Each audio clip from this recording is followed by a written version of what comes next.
Hello friends and welcome to JK civil services. आज हम करने जा रहे हैं करंट अफेयर्स जो कि है जनवरी के महीने के। तो चलिए शुरू करते हैं आज की क्लास। सबसे पहली न्यूज़ अगर हम देखेंगे तो इंडियाज़ फर्स्ट ग्लास ब्रिज, जो कि इंडिया का सबसे पहला ग्लास ब्रिज बना है कहाँ पे? कन्याकुमारी में। ये आपको पता होनी चाहिए कहाँ पे है, कन्याकुमारी में। और इसको किसने इनॉग्रेट किया था? जो कि वहाँ के चीफ मिनिस्टर हैं M.K. स्टालिन।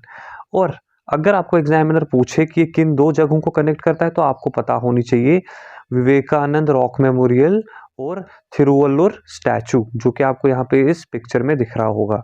रॉक मेमोरियल और ये रहा स्टैचू, और बीच में इनके क्या है? ये ग्लास ब्रिज। तो ये थी आपकी पहली न्यूज़। चलिए इसके बाद दूसरी न्यूज़ देखते हैं। 28th Commonwealth presidents conference. अगर हम इसकी बात करें तो इंडिया जो है वो करेगा होस्ट इसको इन द ईयर 2026, मतलब कि होने वाला है 2026 में। लेकिन ओम बिरला जो कि लोकसभा के स्पीकर है, उन्होंने अनाउंस किया इसी बार कि इंडिया इसको होस्ट करने वाला है। तो इसलिए ये आपके लिए ज़रूरी है। ये जो है मिस्टर ओम बिरला है जो कि लोकसभा के स्पीकर है। चलिए अब चलते हैं अगली न्यूज़ पे। रिसेंटली आपको पता होगी बेलारूस के प्रेसिडेंट जो है इलेक्ट हुए। कौन? ये आपको नाम पता होनी चाहिए। उनका नाम क्या है? और उनका नाम है अलेक्जेंडर लुकाशेंको। और इसी के साथ साथ आपको क्रोएशिया के प्रेसिडेंट के बारे में भी पता होनी चाहिए, जिनका नाम है जोरान मिलानोविच। ये थे दो प्रेसिडेंट जो रिसेंटली इलेक्ट हुए। अब बात करते हैं एक बहुत ही इंपॉर्टेंट हब जो बना है, फर्स्ट ग्रीन हाइड्रोजन हब। अगर आपको इसके बारे में मैं बता दूं तो इसको अगर फाउंडेशन स्टोन पूछी जाए किसने ले की है तो that is prime minister Narendra Modi. अब बिकॉज ये प्राइम मिनिस्टर ने इसकी फाउंडेशन स्टोन ले की है तो ये आपके लिए बहुत इंपॉर्टेंट बन जाता है। इसके साथ साथ आप अगर देखेंगे तो इसमें आपको मिलेगा ऑन जनवरी 8 इसको किया गया था। कहाँ पे? विशाखापट्टनम, आंध्र प्रदेश में। अब चलते हैं हम अगली न्यूज़ पे, that is India's first private semiconductor manufacturing facility. ये आपके लिए इंपॉर्टेंट है, काफ़ी इंपॉर्टेंट है। क्यों इंपॉर्टेंट है? बिकॉज आपको पता होगी आजकल सेमीकंडक्टर का काफ़ी ज़्यादा रोल हर एक चीज़ में है। और सेमीकंडक्टर को लेके काफ़ी ज़्यादा मिशंस भी बजट में भी काफ़ी ज़्यादा थे, स्कीम्स हैं, और ऐसे भी गवर्नमेंट काफ़ी ज़्यादा स्कीम्स को लॉन्च करता है। तो अब हम बात करते हैं first private semiconductor manufacturing facility की, जो कि इंडिया में अभी हुई है। कहाँ? इसका नाम क्या है? पहले हम देखते हैं कि ये किसने लॉन्च किया है। लॉन्च किया है इसको इंडीचिप सेमीकंडक्टर्स। उनकी पार्टनरशिप है जापान की हितोवा माइक्रो टेक्नोलॉजी। ये दो का कोलैबोरेशन है, जो आपको पूछा जा सकता है कि किन दो का कोलैबोरेशन है to launch first private semiconductor manufacturing facility. उन्होंने एक एग्रीमेंट साइन किया है किसके साथ? आंध्र प्रदेश की गवर्नमेंट के साथ। ठीक है, आंध्र प्रदेश की गवर्नमेंट के साथ, जहां पे ये एस्टैब्लिश करेंगे एक सेमीकंडक्टर मैन्युफैक्चरिंग फैसिलिटी जो कि इंडिया में होगा, आंध्र प्रदेश में। और अगर देखा जाए इसमें कितना पैसा लग रहा है तो पैसे की बात करें 14,000 करोड़ रुपए इसमें लगेंगे इस प्रोजेक्ट में। It's very important because semiconductor की आजकल काफ़ी ज़्यादा डिमांड है मार्केट में। तो अब हम चलते हैं अपनी अगली न्यूज़ पे। ये आपको नाम याद रखना है, चेयरमैन एंड एमडी कौन बनाए फूड कॉरपोरेशन ऑफ इंडिया का? तो इसका आपको पता होनी चाहिए। इसका नाम है आशुतोष अग्निहोत्री। ये जो आप यहाँ पे इस पिक्चर में देख रहे हैं, आशुतोष अग्निहोत्री जी जो है ये एक आईएएस ऑफिसर रह चुके हैं। तो इनको ही चूज किया गया है as the CMD of FCI। ठीक है, ये अपॉइंटमेंट्स में आपको क्वेश्चन पूछा जा सकता है, ये आपको पता होनी चाहिए। अब बात करते हैं हम second Bharat mobility global expo 2025। ठीक है, ये इंपॉर्टेंट है क्योंकि ये दूसरी बार हो रहा है। इससे पहले भी हुआ था। तो इसको इनॉग्रेट किसने किया था? प्राइम मिनिस्टर नरेंद्र मोदी ने। अभी मैं आपको यही बता रहा था कि जब भी कोई चीज़ प्राइम मिनिस्टर इनॉग्रेट करेंगे वो आपके एग्जाम के लिए बहुत ज़्यादा ज़रूरी है। तो इसलिए जो ये second Bharat mobility global expo है 2025 का, इसको इनॉग्रेट किया है प्राइम मिनिस्टर मोदी ने। आपको अगर लोकेशन पूछी जाए तो लोकेशन आपको बतानी है भारत मंडपम। कहाँ पे है? न्यू दिल्ली में। और कब हुआ था ये? 17 जनवरी 2025 को। तो ये 3 पॉइंट्स आपको याद होने चाहिए। इनॉग्रेट किसने किया है, कहाँ पे, और डेट।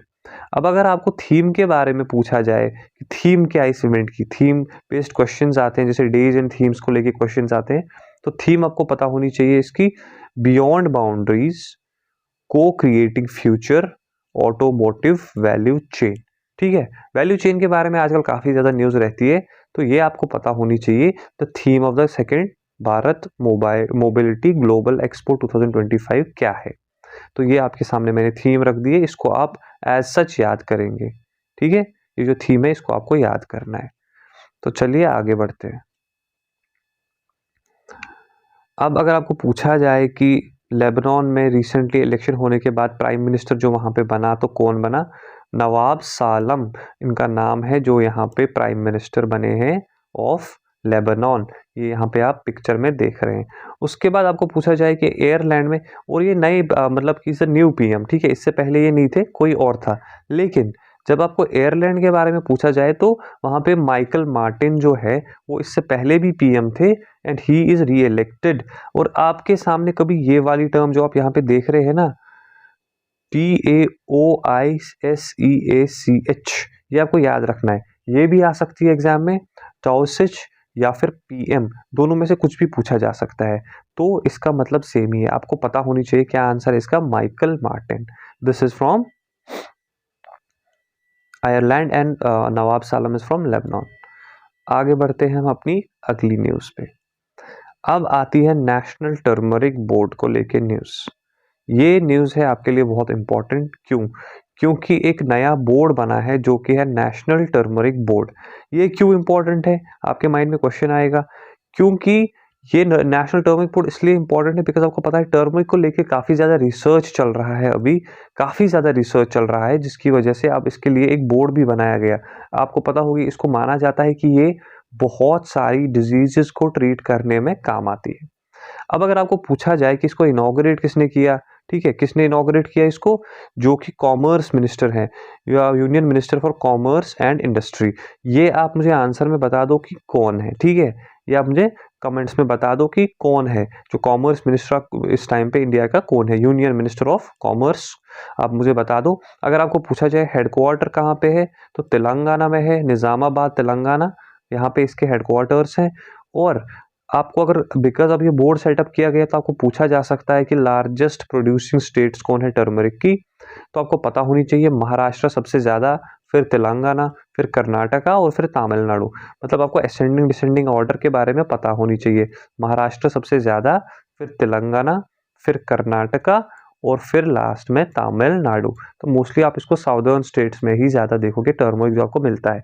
तो जो ये बोर्ड बना है इसका चेयरमैन कौन है, ये भी आ सकता है अपॉइंटमेंट्स में क्वेश्चन। पीजी रेड्डी आपको पता होनी चाहिए, जो कि चेयरमैन है नेशनल टर्मरिक बोर्ड का। चलिए अगली न्यूज़ देखते हैं। उत्तराखंड जो है that became the first state to enforce uniform civil code. Uniform civil code जो है 27 जनवरी 2025 को उत्तराखंड ने इन्फोर्स कर दिया। यहाँ पे आप कंफ्यूज हो सकते हैं बिकॉज ये काफ़ी टाइम से न्यूज़ चलती आ रही है कि जो उत्तराखंड है उसने यूनिफॉर्म सिविल कोड को अप्रूव किया है, पास किया है बिल। बट बिल पास करना एक चीज़ होता है, उसको जो है एनफोर्स करना एक चीज़ होता है। तो अभी 27 जनवरी को इसको उत्तराखंड ने एनफोर्स कर दिया है ऑन द स्टेट। मतलब अब वहाँ पे यूनिफॉर्म सिविल कोड ही चलेगा। यूनिफॉर्म सिविल कोड के बारे में आपको पता अगर नहीं है तो आप पॉलिटी में पढ़ेंगे, DPSPs में ये आता है, directive principles of state policy. तो 27 जनवरी को इसको एनफोर्स किया गया है। तो उत्तराखंड पहली स्टेट है जहाँ पे ये एनफोर्स हुआ है। अब हम बात करते हैं अगली न्यूज़ के बारे में, दैट इज कवचम। क्या है कवचम? ये जो देख रहे हैं आप KAWACHAM, कवचम। ठीक है, व्हाट इज कवचम? तो कवचम के बारे में अगर हम बात करें, ये वेदर फोरकास्टिंग और डिजास्टर मैनेजमेंट के लिए केरला गवर्नमेंट ने लॉन्च किया है। क्योंकि आपको पता होगी रिसेंटली वहाँ पे जो वायनाड का इंसिडेंट हुआ था केरला में, उसकी वजह से काफ़ी ज़्यादा डैमेज हुआ था प्रॉपर्टी को भी और लाइफ को भी। उस वजह से उन्होंने क्या किया है, अभी जो वार्निंग सिस्टम है एक कवचम, कवच आपको पता होगी, अगर आप तेलुगु में भी मलयालम में भी देखेंगे तो कवच का मतलब आपको पता चलेगी, इसका मतलब है शील्ड। ठीक है, तो कवच सिस्टम उन्होंने इस टाइम पे लॉन्च किया है। अगर आपको एग्जाम में पूछा जाए आपको ये याद रखना है, world's fastest weather alert system, मतलब कि अलर्ट कर देता है आपको, ठीक है, फोरकास्टिंग के लिए। और अगर आपको पूछा जाए किसने किया है, तो चीफ मिनिस्टर जो है वहाँ के P. विजयन, उन्होंने इसको लॉन्च किया। और अगर आपको इसका मतलब वैसे इतना डिटेल में पूछेंगे नहीं तो बस आप इसको याद रखते, it is a warning crisis and hazards management system. और मलयालम में कवचम का मतलब होता है शील्ड, तो शील्ड, ठीक है। कवचम केरला, आप इसको के से भी याद रख सकते हो, कवचम केरला। अब हम आते हैं अपनी अगली न्यूज़ पे, that is India's first organic fisheries cluster. अब बात करते हैं, फर्स्ट है तो इम्पॉर्टेंट है आपके लिए। आप पूछेंगे कि ये इम्पॉर्टेंट है क्या, तो यस, बिकॉज ये फर्स्ट है तो नेचुरली इम्पॉर्टेंट है। और कब हुआ, 6 जनवरी 2025, 6 जनवरी 2025 को यूनियन मिनिस्ट्री ऑफ फिशरीज जो हैं उन्होंने लॉन्च किया पहली बार ऑर्गेनिक फिशरीज क्लस्टर, ठीक है। कहाँ पे, अगर आपको लोकेशन पूछी जाए ये ज़्यादा इंपॉर्टेंट है, सोरेंग डिस्ट्रिक्ट जो है सिक्किम में। सिक्किम आपको पता होगी एक स्टेट है इंडिया की, कुछ इस तरह से जो, ठीक है। तो वहाँ पे आपको पता है कि फर्स्ट ऑर्गेनिक फिशरीज क्लस्टर को लॉन्च किया गया। और ये आप अगर पूछा जाए किसने लॉन्च किया, union minister for fisheries on 6 जनवरी, ये भी आपको पता होनी चाहिए डेट के साथ। तो अब चलते हैं हम अपनी अगली न्यूज़ पे, first state to link forest ecosystem with green GDP, ठीक है। कौन सी स्टेट, अगर आपको पूछी जाए कौन सी स्टेट है तो छत्तीसगढ़ है। छत्तीसगढ़ जो है उन्होंने अपनी फॉरेस्ट इकोसिस्टम को लिंक किया है विद ग्रीन जीडीपी। देखो जीडीपी तो आपको पता होगी, ग्रॉस डोमेस्टिक प्रोडक्ट जो है इकोनॉमी की टर्म है, ठीक है। इससे हम मेजर करते हैं कि कंट्री की डेवलपमेंट वगैरह, जो आप इकोनॉमिक्स में देखेंगे आराम से। लेकिन ये ग्रीन जीडीपी के बारे में अगर आपको पूछा जाए क्या है, तो आपको पता होनी चाहिए इसमें फॉरेस्ट जो है उनका कंट्रीब्यूशन होता है, जैसे कि वो कार्बन कैप्चर करते हैं, क्लाइमेट रेगुलेशन करते हैं, रेनफॉल वगैरह में काफ़ी ज़्यादा रोल है उनका, ठीक है। तो अभी छत्तीसगढ़ ने क्या किया है, उन्होंने इन चीज़ों को क्वांटिफाई किया है, ठीक है। क्वांटिफाई मतलब इसको क्वांटिफाइड वैल्यू मिलेगा, एक तो होता है क्वालिटी वाला, दूसरा होता है क्वांटिटी वाला। उन्होंने इन चीज़ों को क्वांटिफाई किया है, उनको मेजर किया जाएगा और अकॉर्डिंगली उसको ग्रीन जीडीपी में काउंट किया जाएगा। दिस इज छत्तीसगढ़, जो आपको यहाँ पे याद रखना है, छत्तीसगढ़, ठीक है। अब चलते हैं हम अपनी अगली न्यूज़ पे, दैट इज ग्रामीण भारत महोत्सव 2025। अगर आपको पूछा जाए ग्रामीण भारत महोत्सव 2025 को इनॉग्रेट किसने किया, तो भैया इसको इनॉग्रेट किया है प्राइम मिनिस्टर नरेंद्र मोदी ने। कहाँ पे, न्यू दिल्ली में। ये आपको पता होनी चाहिए कहाँ पे इनॉग्रेट किया है, न्यू दिल्ली में। और कहाँ से कहाँ तक, 4 से लेकर 9 जनवरी तक इन 2025। ये 3 चीज़ें आप याद रखेंगे, इनॉग्रेट किसने किया, कहाँ पे किया और कहाँ से कहाँ तक ये चलेगा, ये काफ़ी रहेगा आपके एग्जाम के लिए। अब आती है एक बहुत ही इंपॉर्टेंट न्यूज़, जो कि है 1200 साल पुराना बुद्धिस्ट मोनेस्ट्री है, वो मिली है कहाँ पे, रत्नागिरी। जो रत्नागिरी की बुद्धिस्ट साइट है, उन्होंने वहाँ पे ओडिशा में ये पाई जाती है, ओडिशा रत्नागिरी। अगर आपको पूछा जाए कहाँ पे, रत्नागिरी जो है ये ओडिशा में है। तो आर्कियोलॉजिस्ट जो है, आर्कियोलॉजिकल सर्वे ऑफ इंडिया के बारे में आपको पता होगी, जो आर्कियोलॉजी के साथ डील करती है, बिगेस्ट ऑर्गेनाइजेशन इन इंडिया। तो उन्होंने एक 1200 साल पुराना बुद्धिस्ट मोनेस्ट्री को मिला है उनको, कहाँ पे, रत्नागिरी इन ओडिशाज जजपुर डिस्ट्रिक्ट। ये 3 चीजें आप याद रखो कि 1200 साल पुरानी है, कहाँ पे, रत्नागिरी में, जो कि है ओडिशा में। इतना काफी आपके एग्जाम के लिए। तो ये होगी ये वाली न्यूज। अब चलते हैं अपनी अगली न्यूज पे। अब आती है हमारी बहुत ही इंपॉर्टेंट न्यूज़, जो कि है असम सेकंड कैपिटल। ये इंपॉर्टेंट है बिकॉज अब असम की होगी दूसरी कैपिटल। इसको आप सिंपली समझ सकते हैं, जैसे जम्मू एंड कश्मीर में जम्मू एक है और श्रीनगर एक है, वैसे अब असम में भी 2 कैपिटल हैं। जो असम के चीफ मिनिस्टर है हिमंता बिस्वा शर्मा, उन्होंने अनाउंस किया कि डिब्रूगढ़, ये याद रखो आप नाम, सबसे इंपॉर्टेंट यहाँ पे जो ये नाम आप याद रखोगे, डिब्रूगढ़। डिब्रूगढ़, डिब्रूगढ़ जो है वो अब होगी दूसरी कैपिटल असम की, ठीक है। उसको पहले upgraded to full fledged city and serve as the second capital of Assam. ये आपको याद होना चाहिए। आप मुझे कमेंट्स में बता दो असम की कैपिटल है क्या, पहली जो थी वो क्या है। वो अभी भी है लेकिन दूसरी कैपिटल होगी डिब्रूगढ़। ये अनाउंस किया है चीफ मिनिस्टर ने। कब, जबकि रिपब्लिक डे की सेलिब्रेशन चल रही थी, तो जब वो वहाँ पे सेरेमनी उनकी थी, स्पीच दे रहे थे, तो उसी टाइम पे उन्होंने अनाउंस कर दिया कि अब होगी आसाम की दूसरी कैपिटल भी, जिसका नाम होगा डिब्रूगढ़। नाम याद रखना, डिब्रूगढ़, जो कि आपके एग्जाम के लिए इंपॉर्टेंट है। अब आते हैं हम 85th all India presiding officers conference. कहाँ पे? पटना में। पटना जो कि है बिहार की कैपिटल, ऑन 21 जनवरी 2025। ठीक है, किसने इनॉग्रेट किया इसको? जो कि लोकसभा के स्पीकर है ओम बिरला जी, उन्होंने इसको ऑर्गेनाइज इनॉग्रेट किया था ऑन 20 जनवरी 2025। जो पॉइंट्स मैं आपके लिए मार्क किए जा रहा हूँ आपको बस वही याद रखने हैं, आपको सब कुछ याद नहीं रखना है। तो ये इंपॉर्टेंट है, ओम बिरला जी ने इसको इनॉग्रेट किया था all India presiding officers conference को, जो कि हुई थी पटना में। अब आते हैं हम, best debut award at the Republic day parade किसको मिला था? अगर आपको ये पता हो, जो आप यहाँ पे पिक्चर्स देख रहे हैं, ये मिला था उत्तर प्रदेश को। और उत्तर प्रदेश की थीम अगर आपको पूछी जाए तो महाकुंभ 2025, स्वर्णिम भारत, विरासत और विकास। थीम का ऐसा है कि थीम आपको ऐसा सच याद रखनी है, इसमें ज़्यादा सोचने जैसा है नहीं। तो बिकॉज अब इनको अवार्ड मिला है, बेस्ट डेब्यू अवार्ड मिला है इनको, तो शायद पूछा जाए। तो ये हुई हमारी ये वाली न्यूज़। चलिए आगे बढ़ते हैं। अब बात करते हैं थोड़ा इंटरनेशनल न्यूज़, जैसे कि यूएई ने किया है 2025 को mark as the year of community. ये यूएई, यूनाइटेड अरब एमिरेट्स ने किया है। वहाँ के जो प्रिंस है शेख मोहम्मद बिन जायद अल नहयान, उन्होंने डिक्लेयर कर दिया 2025 को as the year of community. 2025 जो साल अभी शुरू हुआ है उसको डिक्लेयर किया गया है as the year of community. और इसमें क्या है, ईयर ऑफ कम्युनिटी का क्या सीन है, मतलब ये क्या कहना चाहते हैं? बेसिकली ये कहना चाहते हैं एक collaborative approach to community building.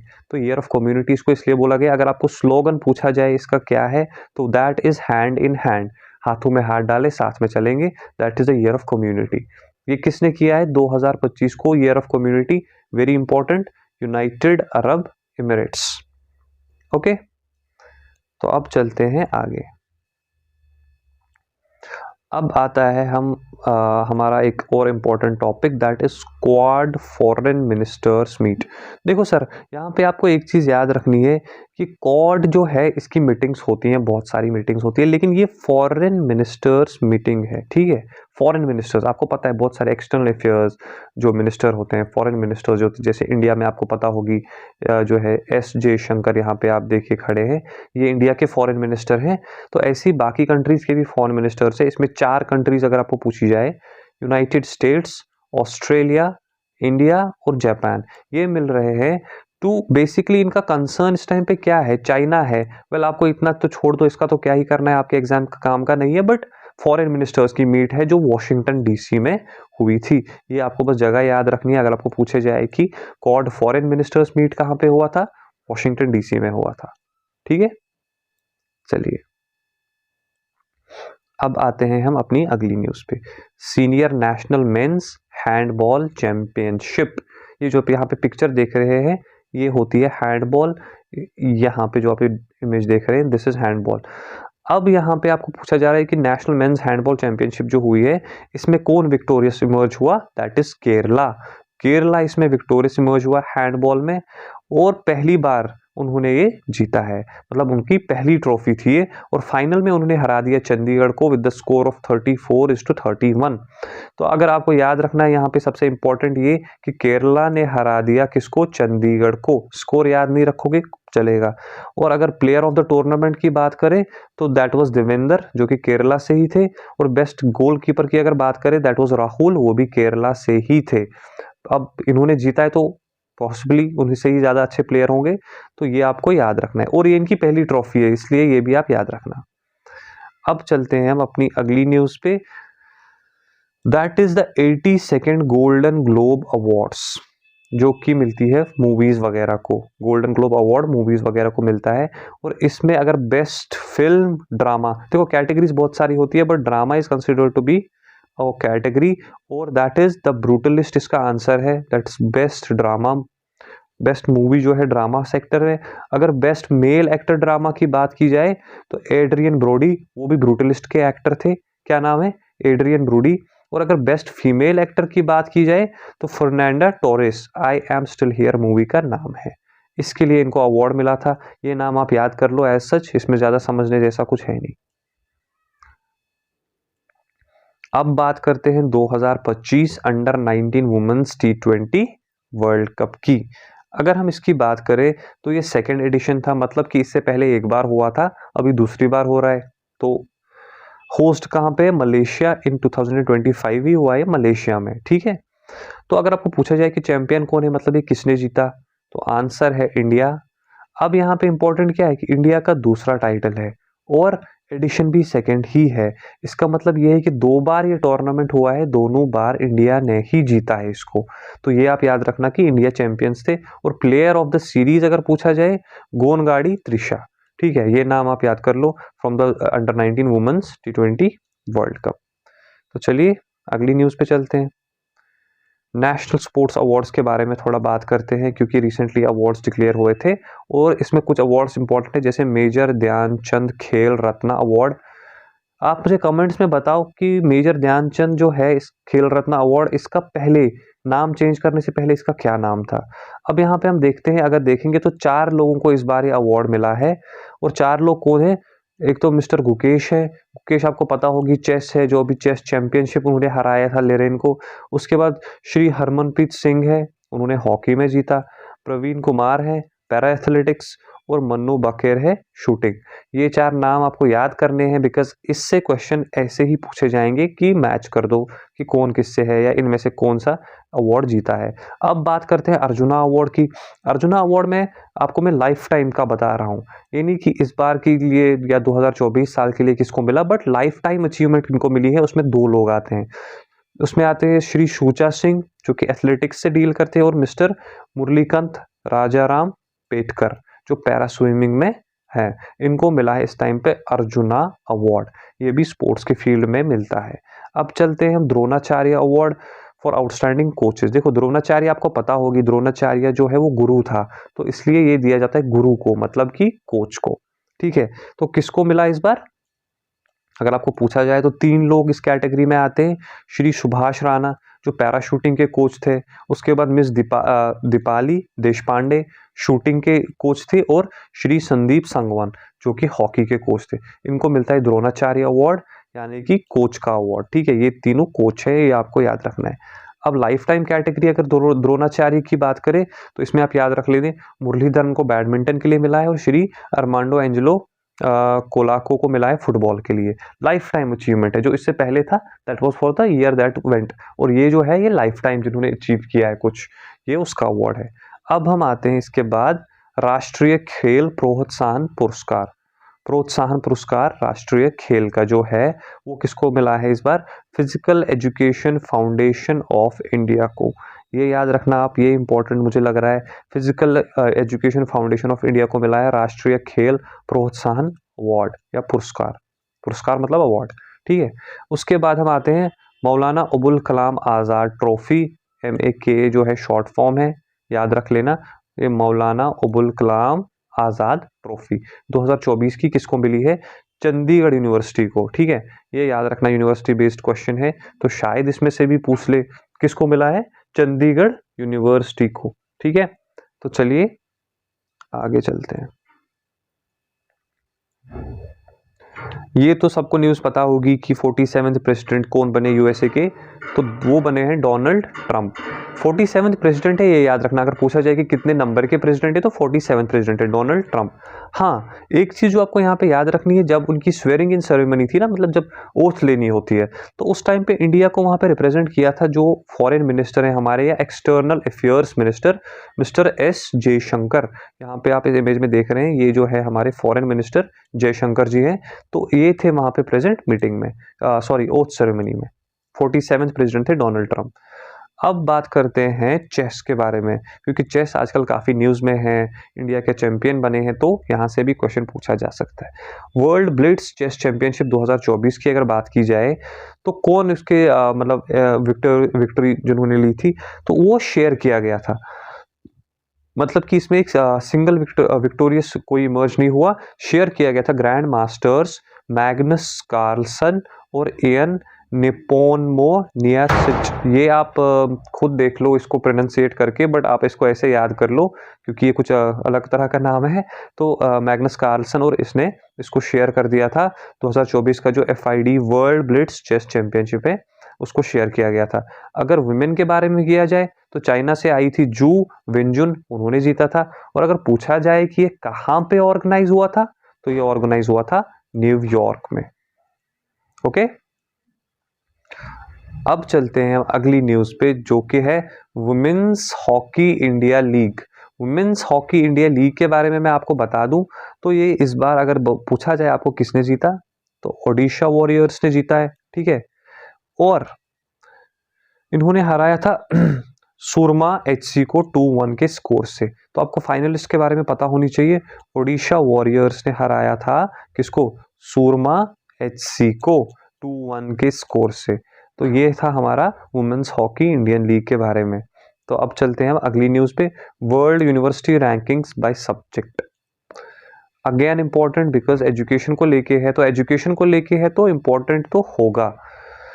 और ये कौन करता है, टाइम्स हायर एजुकेशन। ठीक है, टाइम्स हायर एजुकेशन THE या टाइम्स हायर एजुकेशन जो है इन्होंने इस बार रिलीज किया है वर्ल्ड यूनिवर्सिटी रैंकिंग्स।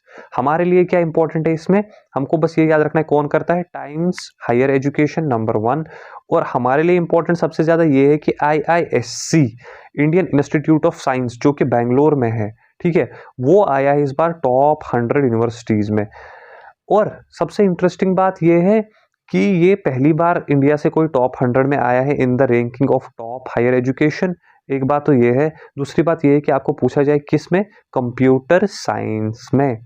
ये 3 चीजें आपको याद रखनी है जो मैं आपके लिए मार्क कर दूंगा अभी। देखो, सबसे पहले तो कौन करता है, टाइम्स हायर एजुकेशन। आपको इतना बड़ा पैराग्राफ पढ़ने की जरूरत नहीं है, एक तो ये कर रहा है। दूसरा आपको ये याद रखना है इंडियन इंस्टीट्यूट ऑफ साइंस जो कि बैंगलोर में है। और तीसरी बात आपको जो याद रखनी है वो कौन सा सब्जेक्ट, कंप्यूटर साइंस। ये 3 चीजें आप याद कर लो, बाकी सब छोड़ दो। अब चलते हैं ग्लोबल फायर पावर इंडेक्स 2025 पे। फायर पावर इंडेक्स मतलब मिलिट्री किसकी स्ट्रांग है। ठीक है, इसमें आप देखेंगे टॉप 10 मोस्ट पावरफुल मिलिट्रीज के बारे में लिखा गया है।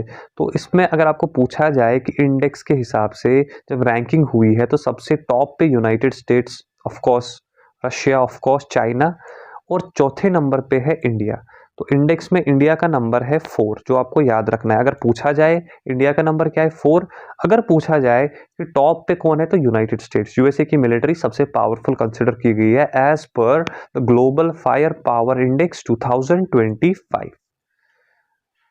चलिए चलते हैं अगली न्यूज पे, फिस्कल हेल्थ इंडेक्स 2025। ये भी एक नई चीज है तो आपको इसके बारे में भी पता होनी चाहिए क्योंकि जो भी चीजें नई है वो आपके लिए एग्जाम में बहुत इंपॉर्टेंट हो जाती है। डेवलप किसने किया है, नीति आयोग ने। और डेटा कहां से सोर्स करते हैं वो, कैग या controller and auditor general. CAG तो आपको पता होगी CAG के बारे में, कंट्रोलर एंड ऑडिटर जनरल के बारे में। बेस ईयर इसमें जो लिया जाता है 2022-23। बेस ईयर के बारे में आपको पता होगी कि किस ईयर को रेफरेंस लेके कैलकुलेट किया जाता है। तो बेस ईयर 22-23 लिया जाएगा और नीति आयोग ने इसको बनाया है। और डेटा कहाँ से लेंगे, कैग। ये 3 चीजें आप याद रखो। अगर स्टेट वाइज पूछा जाए तो रैंकिंग जब हुई कौन टॉप पे था, ओडिशा, फिर छत्तीसगढ़ और फिर गोवा। और ये सब इनके स्कोर तो नहीं पूछते हैं, ये तो आप छोड़ दो, स्कोर को तो छोड़ दो आप, बट आपको स्टेट्स याद रखनी है, ओडिशा, छत्तीसगढ़ और गोवा। अब आता है हमारा QS world future skills index. QS world future skills index ये इंपॉर्टेंट है, मैं आपको बताता हूं क्यों। एक तो इंडिया की रैंक आप याद रखो 25th ओवरऑल। इसमें बहुत सारे पैरामीटर्स होते हैं जो कैलकुलेट होते हैं, इंपॉर्टेंट है। जैसे कि यहाँ पे आप इस पिक्चर में देखिए, स्किल्स फिट हो गया, एकेडमिक रेडीनेस हो गया, फ्यूचर ऑफ वर्क हो गया, इकोनॉमिक ट्रांसफॉर्मेशन हो गया, और फिर लास्ट में ओवरऑल कैलकुलेट होता है। और ओवरऑल जो रैंक इंडिया की आई है 25th आई है। लेकिन यहाँ पे आपको शायद क्वेश्चन इधर से आ जाए, जो ये वाला हमारा है ना फ्यूचर ऑफ वर्क, जो इसमें ये वाला पिलर है, फ्यूचर ऑफ वर्क वाला पिलर, इसमें इंडिया की रैंक आई है 2nd। ठीक है, तो मतलब कि काफी अच्छी रैंक आई है। तो ये आपके लिए इंपॉर्टेंट है। एक तो QS world future skills index 25 total rank, और इंडिया की जो फ्यूचर ऑफ वर्क स्किल है उसमें इंडिया का आया है सेकंड। और अगर पूछा जाए रिलीज कौन करता है तो लंदन बेस्ड जो है क्वार्टरली साइमंड्स, ये इसको रिलीज करते हैं। तो चलिए आगे बढ़ते हैं। अब बात करते हैं हम ऑपरेशन सर्द हवा। सर्द हवा का क्या मतलब है? ठंडी हवा, हाँ वही मतलब है। तो चलिए यही करते हैं। अब ये एक स्पेशल विंटर ऑपरेशन है जो बीएसएफ या बॉर्डर सिक्योरिटी फोर्सेस ने लॉन्च किया था रिपब्लिक डे से पहले, ताकि इंडो पाक जो लाइन ऑफ कंट्रोल है राजस्थान में जैसलमेर के पास, उसको प्रॉपरली मॉनिटर किया जाए। ये इंपॉर्टेंट क्यों है आपके लिए? इसमें क्या ऐसा है? तो इसमें ऐसा है कि बेसिकली जब ठंड होती है ना, जब कोहरा पड़ता है तो फिर फॉग बहुत ज़्यादा होती है, और उसको टैकल करने के लिए जब उसमें कुछ दिखता नहीं है, ऑपरेशन सर्द हवा को उस टाइम पे लॉन्च किया गया था। ये आपको याद रखना है किसने किया है, बीएसएफ ने, और कहाँ पे किया है, जैसलमेर में। ये चीज़ें आप याद रखो। अब आते हैं हम अगली एक्सरसाइज, एक जो इंपॉर्टेंट है, ला परोसी। ठीक है, ला परोसी। क्यों ऐसा नाम क्यों है? क्योंकि फ्रेंच नाम लग रहा है ना। यस, तो याद रखना इसमें बहुत सारी मल्टीपल ऑर्गेनाइजेशंस पार्टिसिपेट करती है, और इंडिया से INS Mumbai, remember the name, INS Mumbai है जिसने पार्टिसिपेट किया था इसमें। और अगर बाकी को पूछा जाए, वैसे पूछेंगे नहीं इतना, but you should have an idea, royal Australian navy होगी, French navy, royal navy, United States navy होगी, इंडोनेशिया, ये सारी कंट्रीज भी इसमें पार्टिसिपेट करती हैं। बट आपको अगर मेनली पूछा जाएगा तो इंडिया का ही पूछा जाएगा। तो इंडिया का आपको आईएनएस मुंबई याद रखना है, जो इस एक्सरसाइज में पार्टिसिपेट करते हैं।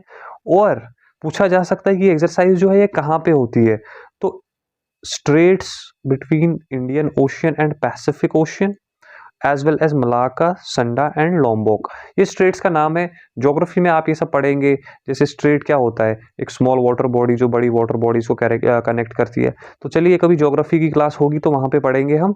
अभी आप ये याद रखना, आईएनएस मुंबई जो है उसने एक्सरसाइज में पार्टिसिपेट किया है, और ये लोकेशन है जहाँ पे ये हुआ था। ये पोर्शन से मुझे नहीं लगता पूछा जाएगा, आपकी रेफरेंस के लिए आप चाहे तो रख सकते हैं। अब बात करते हैं प्रलय मिसाइल्स की। प्रलय मिसाइल इंपॉर्टेंट है बिकॉज ये इंडिजीनियसली डेवलप्ड है। ठीक है, इंडिजीनियसली मतलब इंडिया ने खुद ही बनाया है, बाहर से नहीं लिया है। ठीक है, कौन बैलिस्टिक है, सरफेस टू सरफेस है। ये टाइप्स होते हैं, सरफेस टू सरफेस क्या, सरफेस टू एयर क्या, साइंस एंड टेक में आप पढ़ेंगे। किसने बनाया है? डीआरडीओ ने बनाया है। और रेंज इसकी 150 से 500 किलोमीटर है। पेलोड कैपेसिटी 500 से 1000 है, और इसकी स्पीड होती है मैक्स 6.1। ठीक है, ये मैक्स 6.1 का क्या मतलब है? साउंड ऑफ स्पीड से ज्यादा तेज है। ठीक है, हाइपरसोनिक हो गया ये सब अगर कभी साइंस टेक में मौका मिला तो डिटेल में पढ़ेंगे। चलिए अभी आप इतना याद रख लीजिए। अब आती है सबसे इंपॉर्टेंट न्यूज, जो कि इसरो की 100th मिशन। इसरो का था 100th मिशन जो उन्होंने लॉन्च किया from Satish Dhawan space centre in Sriharikota. Sriharikota आपको पता होगी, एक आइलैंड है जहाँ पे space Satish Dhawan space centre है। वहाँ से इन्होंने लॉन्च किया अपना 100th मिशन, जो कि है GSLV F-15। ये उन्होंने वहाँ से लॉन्च किया, और इसमें इन्होंने क्या किया, NVS-02, ये नाम दो आप याद रखो कि लॉन्च क्या किया, किससे किया, GSLV। ठीक है, ये लॉन्च, देखो GSLV वगैरह आप अभी सोचो मत, GSLV PSLV ये सब साइंस टेक में कभी पढ़ेंगे। अभी आप बस नाम याद रखो, GSLV F-15 से उन्होंने लॉन्च किया NVS-02 सैटेलाइट को जियोसिंक्रोनस ट्रांसफर ऑर्बिट में।